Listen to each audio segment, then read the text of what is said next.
What's up, people? Welcome to the page. This is a New Jersey real estate exam review study guide by Luis Valencia. Right? Okay, everybody.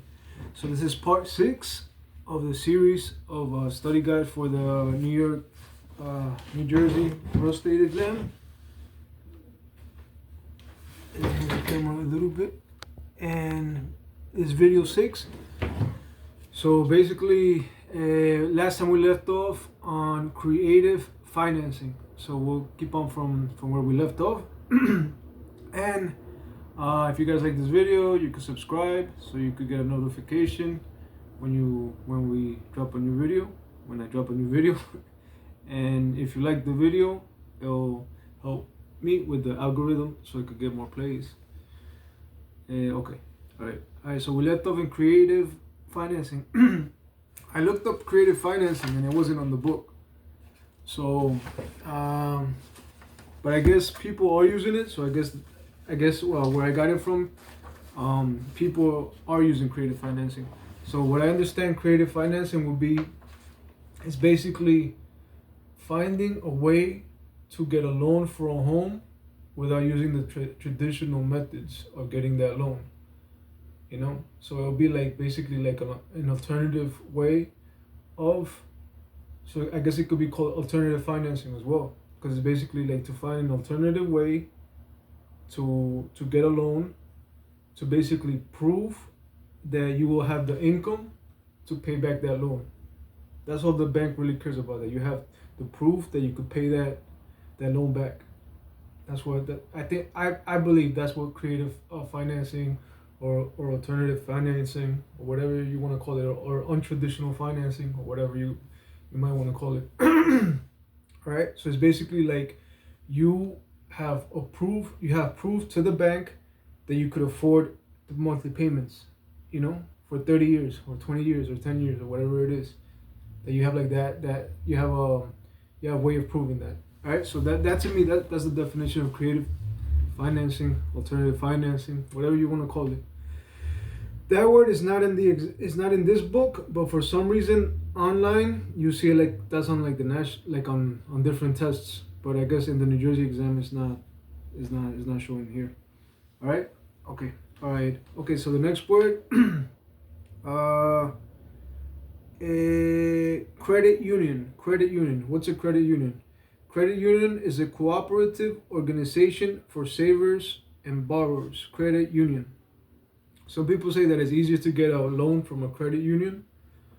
I guess because they offer, they might offer, at times, lower interest rates or more opportunities. Because basically, credit union, what they do, they want to get a percentage out of the loan that they give you, right? So if you look at it from a credit union's point of view, they want to make a percentage out of that loan that they're able to get for you, right? So I think it's to their benefit that you get that loan. So they might entice you to get the loan by maybe giving you a higher percentage, or make it easier for you to get that loan through them. But I think the best way is to check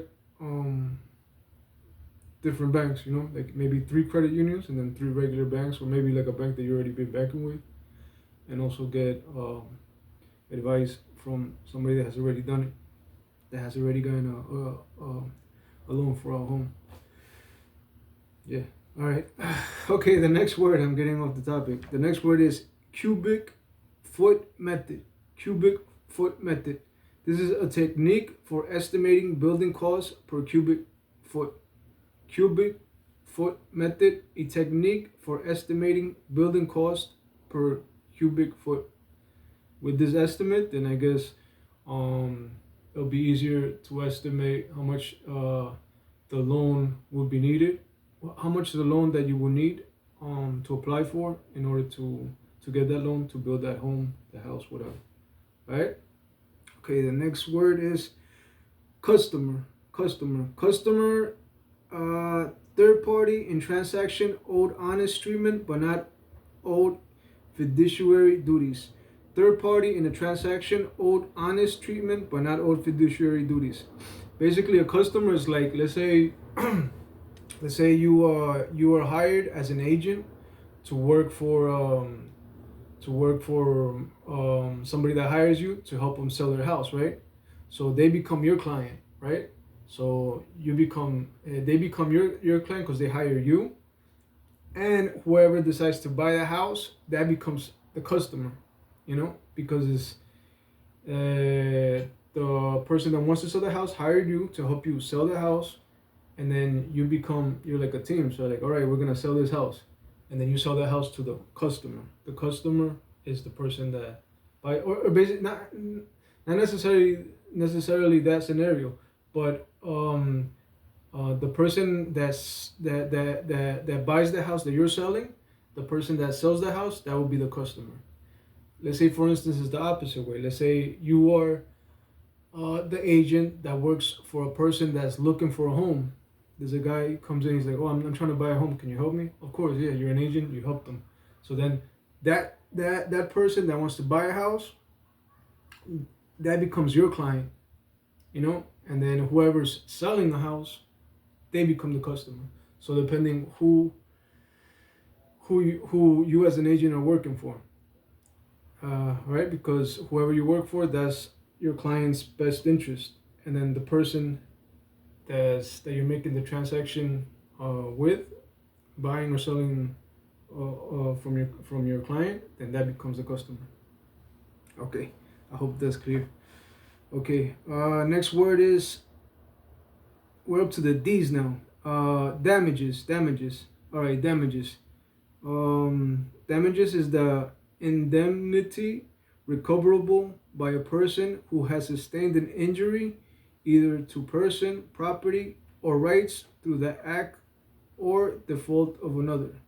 The indemnity recoverable by a person who has sustained an injury either to person, property, or rights through the act of default or another. Damages. These are damages. Okay, the next word is datum. Datum. Okay, this is the point from which elevations are measured. Mean sea level in New York Harbor, or a local datum. This is the point from where elevations are measured. It could be the mean sea level in New York Harbor or a local datum. All right. The next word is debit. Debit, an accounting term used in preparing closing statements. A charge that the party owes and must be paid at closing. A debit. A debit is an accounting term used in preparing closing statements. A charge that the party owes and must be paid at closing. All right, so that's the debit. Decedent. Decedent is a person who has died. The deceased, the person is called the decedent, a person who has died. All right. Dedication. Dedication is the voluntary transfer of private property by its owner to the public for some public use, such as for streets or schools. Dedication, the voluntary transfer of private property by its owner to the public for some public use, such as for streets or schools. Like, let's say you become like a millionaire and you have like a bunch of houses, and then when you die, you decide to make one of those houses to turn it into a park. Like, you see an area that doesn't really have a park and they have a lot of like kids, but there's no park. So then maybe you might want to dedicate that park to the town, to the people in the town. So that's called a dedication. Like, you dedicate, you basically give it for free. You give it, and as a dedication, sometimes you could put in conditions. You could put in like this park could stay as long as, maybe they close it by 8 p.m. or whatever conditions you want to put in, you could put in as a dedication, and then that's how you can do that. Like, if you get to that level in life. All right. Next word is deed. Deed. All right. Deed is a written instrument that, when executed and delivered, conveys title to or an interest real estate. Okay, you know what? 1 minute. You guys could go through the last ones. I'm cooking some chicken, so we'll be back.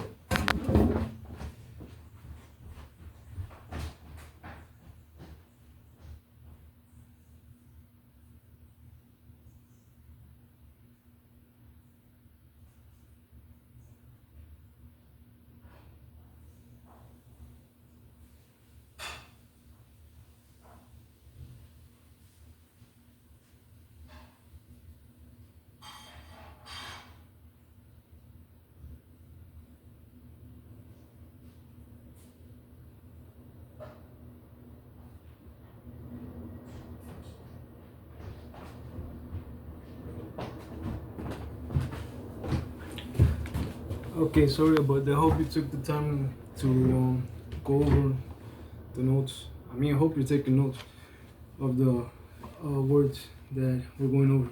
Okay, we were at deed. Deed, a written instrument that, when executed and delivered, conveys title to an interest in real estate. So the deed is basically like the paper, like that's the deed. The title is like the ownership, but the deed is like the actual paper, like the deed. All right. All right. Next word is deed restriction. Deed restriction. Deed restriction is an imposed restriction in a deed for the purpose of limiting the use of the land by future owners. Deed restriction, an imposed restriction in a deed for the purpose of limiting the use of the land by future owners. All right. So it's a restriction. All right. The next word is default. Default. Default is the non-performance of a duty, whether arising under a contract or otherwise. Failure to meet an obligation when due. Default. The non-performance of a duty, whether arising under a contract or otherwise. Failure to meet an obligation when due. Default. All right. So yeah, that's pretty self-explanatory. The non-performance of a duty, whether arising under a contract or otherwise. Failure to meet an obligation when due. Okay. Deficiency judgment. Deficiency judgment. This is a personal judgment levied against the mortgager when a foreclosure sale does not produce sufficient funds to pay the mortgage debt in full. Deficiency judgment, a personal judgment levied against the mortgager when a foreclosure sale does not produce sufficient funds to pay the mortgage debt in full. Deficiency judgment. Okay, the next word is delinquency taxes. These are unpaid past due taxes. Delinquency taxes, unpaid past due taxes, delinquency taxes. Okay, the next word is delivery. Delivery. Delivery is the transfer of the possession of a thing from one person to another. The transfer of possession of a thing from one person to another. That's delivery. All right. Delivery and acceptance. This is the final action with the deed that transfers title. Delivery and acceptance. The final action with the deed that transfers title. All right. The next word is demise. Demise. The transfer of property by lease. Demise. The transfer of property by lease. All right. That's a demise. Okay. Demising clause. Demising clause. A clause in lease whereby the landlord lessor leases and the tenant, the lessee, takes the property depreciation. Demising clause, a clause in a lease whereby the landlord, the lessor, leases the tenant, the lessee, takes the property by depreciation. The missing clause. All right. The next word is Department of Environmental Protection.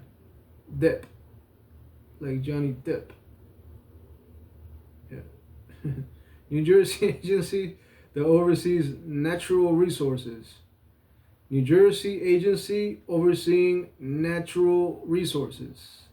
This is the DEP, the Department of Environmental Protection. New Jersey agency overseeing natural resources. All right. The next word is the appreciation. In appraisal, a loss of value in property due to any cause, including physical deterioration, functional obsolescence, and locational obsolescence. For income tax purposes, yearly write-off a percentage of the cost of a building as an expense. That would be called a depreciation. All right, so you could write it off as a percentage of the cost of a building as an expense. All right. The next word is developer. Developer is one who improves land with buildings, usually on a large scale, and sells to homeowners and or investors. So a developer could build like a whole town and then sell you pieces by pieces, you know? Or not a whole town, but like a whole block or a couple of blocks, and then sell people the houses by pieces or to investors. All right. The next word is devise. Devise is a gift of real property by will. The act of leaving real property by will. Devise. A gift of real property by will. The act of living real living real property by will. All right. Devisee. A person who receives the property will. Devisee is the person that receives the property will. Next word is devisor. One who leaves real estate by will. Devisor, one who leaves the real estate by will. Discount points. Discount points is an added loan fee charged by a lender to make the yield on a lower than market value loan competitive with higher interest loans. Discount points, an added loan fee charged by a lender to make the yield on a lower than market value loan competitive with higher interest loans. All right. The next word is dominant state. Dominant estate. This is a property that includes in its ownership the right to use an easement over a person's property for a specific purpose. Dominant estate. This is a property that includes in its ownership the right to use an easement over another person's property for a specific purpose. So let's say you and your neighbor share a driveway, but the driveway is like your neighbor's, but you're allowed to go through it to get across to, I guess, the sidewalk. So you're the dominant, like you're the one it's his sidewalk, but you dominate it because you're able to walk across it. All right, so you'll be considered the dominant person. It's called the dominant state. Okay. All right. The next word is do not call registry. It's called do not call registry. Okay, this is a registry established by the Federal Trade Commission that permits consumers to register their phone numbers to avoid sales calls. The law has been expanded to include protections from unwanted text messages. Do not call registry. A registry established by the Federal Trade Commission that permits consumers to register their phone number to avoid sales calls. I tried them, but I don't even know if they work because I've done it like 3 times. And they keep calling. Alright, dominant tenement. Oh, never mind. Dual agency. Dual agency is representing both parties to a particular one transaction. Representing both parties in one transaction. You could be assisting the buyer, the one that's buying the property, and you could be assisting the seller, the one that's selling the property. So that's what that's what dual agency is called. Some states permit it, some states don't. All right. Next word is duress. Duress is an unlawful constraint or action exercised upon a person who is forced to perform an act against his or her will. Duress. So an example that they use a lot is basically let's say you have a tenant, you own a house, right? And then there's a tenant, and then that tenant, like, they don't pay rent, and then they don't want to leave either. So that's basically a tenant that's like a duress tenant, you know. So the whole situation is duress. Like, it's like a bad tenant, or you know, a tenant that doesn't want to pay. You know. All right, that's called duress. All right, the next word is, wait. That's the D's. That's the end of D's. So we'll leave it up there. And the next video we'll do the E's, starting with earnest money. All right. So this last one was duress, and yeah, that was it. That was part 6 of our real estate review for the exam study guide. And hope it wasn't too confusing. But the words are there, the definitions are there, and you could go over it with the book, but maybe you have maybe a little bit better understanding. I know it wasn't a great episode today, but thank you for tuning in, and see y'all later. All right, buddy, take care. I'm gonna go eat because I haven't ate. All right, bye.